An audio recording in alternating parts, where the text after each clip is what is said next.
여러분들 안녕하세요. 3학년 세무실무 국제통상과 수업을 시작하겠습니다. 자, 저번 시간에는 소득세법에 관련된 기본적인 특징, 그리고 다양한 과세 방법들, 그리고 마지막으로는 우리가 나중에 연말정산을 하게 될 때 전체적인 세액 구조를 간단하게 살펴보면서 공부를 했었는데요. 오늘은 이제 실질적으로 우리가 나중에 실습 프로그램을 할 때 입력을 해야 되는 다양한 부분들이 있거든요. 근데 거기서 가장 기본적인 인적공제에 관련된 내용을 배우려고 합니다.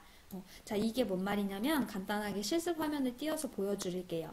자, 우리가 지금까지는 이렇게 분계하고 뭐 메인 매출 점프 작성하고 하는 거는 회계 탭에서 작성을 했는데 이제 이 인사급여에서 다양한 내용들을 작성할 거거든요. 그래서 예를 들어서 가장 많이 시험에 많이 나오고 중요한 부분이 이렇게 사원 등록을 하고요. 첫 번째로. 그리고 그 사원들이 이제 여러 명 있으면 그 사람들의 급여도 주고 뭐 그 사람들이 일용직 사원, 즉 하루에 1급을 받는 사람들이라면 일용직 사원도 등록하고 뭐 원천징수 저번 시간에 배웠죠? 그 신고서도 한번 작성해보고 마지막으로 연말정산하는 것까지 다양한 내용들이 해당되어 있습니다. 자, 그래서 우리가 오늘은 이 사원 등록하는 거를 살펴볼 건데요. 선생님이 이제 기준들을 다양하게 알려드릴 거예요. 그럼 그 기준을 왜 알려주냐면 예로 요거 같이 살고 있는 혹은 경제적으로 자기가 부담해야 되는 가족들이 누구누구 있는지 이런 것들까지도 입력을 하게 되어 있습니다. 그래서 뭐 그 사람이 혹시 집 주인인지 혹은 뭐 장애인인지 나이가 70세가 넘었는지 뭐 이런 것들 한부모 자녀인지 이런 것들을 다양한 기준을 우리가 보고 구별할 수 있어야 되거든요. 그러니까 굉장히 중요한 작업입니다. 그래서 우리가 오늘은요 이렇게 기본공제 대상자와 그리고 조금 추가적 공제 이렇게 두 가지로 나뉘는데 기본공제 대상자에 대해서 하나씩 살펴보도록 하겠습니다. 일반적으로 소득세법에 의하면 기본 인적공제에서 기본공제 같은 경우는 한 명당 150만 원을 공제해 준다고 지금 현재 개정세법에는 나와 있습니다. 그래서 중요한 것은 여러분들이 일단 그럼 기본공제 대상자가 되는지 안 되는지를 구별하셔야 돼요. 그러면 선생님 어떻게 구별을 하나요? 라고 질문이 들어오겠죠. 그러면 딱 기준이 두 가지가 있습니다. 첫 번째는 나이가 어떻게 되는지, 두 번째는 그들이 버는 소득이 어떻게 되는지 이렇게 딱 두 가지를 구별하게 됩니다. 자, 그죠? 어떤 거? 나이랑 소득 제한이 있는지를 구분하셔야 돼요. 자, 그러면요. 첫 번째로 나이부터 보면 나이는 어떻게 구하냐면요. 여러분들 그 나이 구할 때랑 똑같습니다. 자, 일단은 지금 혹시 지금 연도 올해 연도 그거를 기속연도라고 얘기하는데요. 기속연도에서 여러분들 출생연도 출생연월일 연도를 빼주시면 됩니다. 자, 그러면요 예를 들어서 이렇게 거죠. 2020년인데 여러분들 몇 년생이죠? 2002년생 정도 되나요? 2002년생이에요. 그러면 여러분들 지금 나이가 그럼 몇 살이에요? 또 이렇게 빼면은 지금 18살 나오는 거죠. 근데 우리가 한국 나이로는 여기다가 1을 더해서 만 나이를 더해서 우리가 19살이다 이렇게 얘기하는데 이 세무에서 지금 이제 원천징수 계산할 때는 나이 제한을 물어보면 그냥 이렇게 기속연도에서 출생연도만 빼가지고 나이를 계산합니다. 자, 그러면요 여러분들 요렇게 뺐는데 결과적으로 어떻게 돼야 해당이 되는 거냐면 20세 이하이거나 혹은 60세 이상이 되면 기본공제 대상자의 나이 제한에 해당이 된다, 나이에 해당이 된다 이렇게 얘기하는 거예요. 근데 이런 거는요 사실상 프로그램에서 자동으로 선별을 해주거든요. 그래서 일단 알고 있으면 되겠습니다.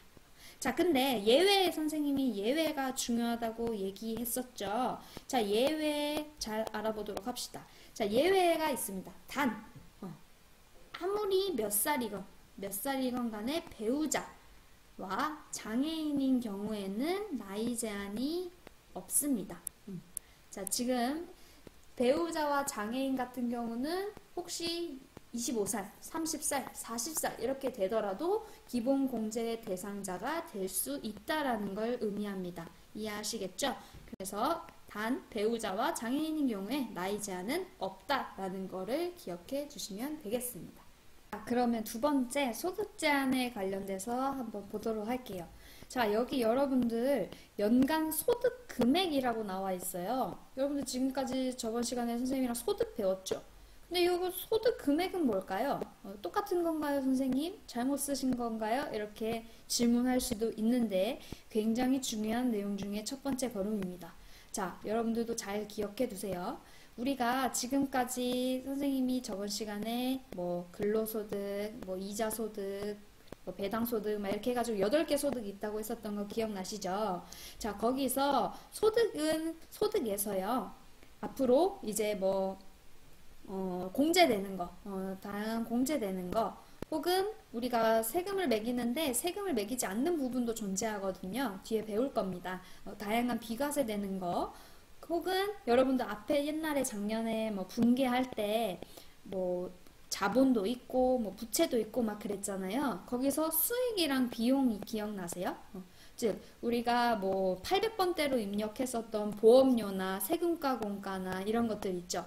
뭐 그런 것들, 뭐 그런 이자 비용 이런 것들, 그거를 우리가 소득세법에서는 똑같은 걸 얘기하지만 필요 경비라고 얘기합니다. 그래서 필요 경비 등등등을 빼준 거를 결과적으로 소득 금액이라고 얘기합니다. 자, 그러면 앞으로 소득이랑 소득 금액이랑 똑같은 겁니까? 라고 물어보면 뭐라고 대답해야 돼요? 아닙니다 라고 대답해야 되는 거죠. 소득에서 공제되는 거, 비과세되는 거, 필요 경비 뭐 되는 거, 이런 것들을 다 빼고 순수하게 남은 거를 소득 금액이라고 얘기하는 겁니다. 자, 요거 잘 구분해 주세요.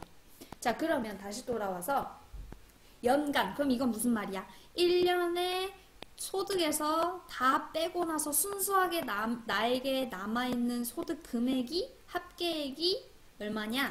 100만원 이하여야 소득 제한이 걸리지 않는다. 이렇게 보시면 되는 거죠.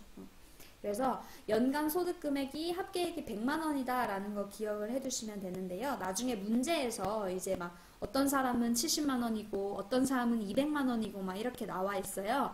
그러면은 200만원인 사람은 공제가 안 되는 거고 70만원은 100만원 이하니까 가능하다 이렇게 판단하는 겁니다. 자, 근데 조금 나아가서요. 이제 선생님이 여기에 소득이 8가지가 있다고 얘기했었는데 이제 그 중에서 우리가 근로를 하고 일을 하고 돈 받는 거를 뭐라 그런다 그랬죠?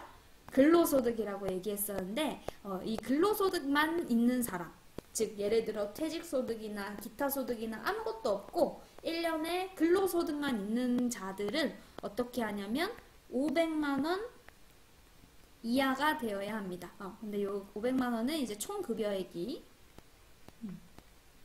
500만원 이하여야 이제 기본공제 대상자입니다. 이렇게 구분하는 거예요. 그래서 요거는 나중에 선생님이 자격증 기출문제 같은 거 가지고 분석할 때 여러분들 기억해 뒀다가 다시 한번 얘기해 줄 테니까 기억을 해 주시면 되겠습니다.